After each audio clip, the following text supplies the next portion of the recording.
ব্যাঙ বলল, হ্যাঁ, তবুও আমি সজাত শত্রুদের অত্যাচারে জ্বালাতন হয়ে জাতশত্রুর কাছেই এসেছি। কেউটে বলল, তা আমাকে কি করতে হবে? তোমাদের জ্ঞাতিদের খেয়ে শেষ করতে হবে। ব্যাঙ বলল, ঠিক ধরেছ ভাই। ব্যাঙ বলল, আগে গর্ত থেকে বেরিয়ে এসো তো। ব্যাঙ তখন তাদের চিরশত্রুকে পথ দেখিয়ে নিজেদের ডেরায় নিয়ে গিয়ে থাকবার জায়গা দেখিয়ে দিল।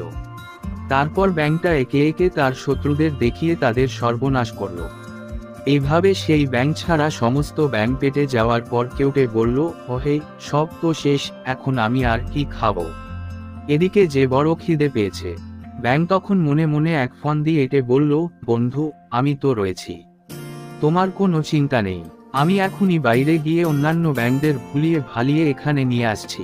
তুমি একটু অপেক্ষা করো, তাছাড়া আর উপায় কি? তাই করো তাহলে, কেউটে বলল। ব্যাঙ তখন কুয়ো থেকে উঠে এসে মনে মনে সাপকে নমস্কার জানিয়ে বলল, ও খুব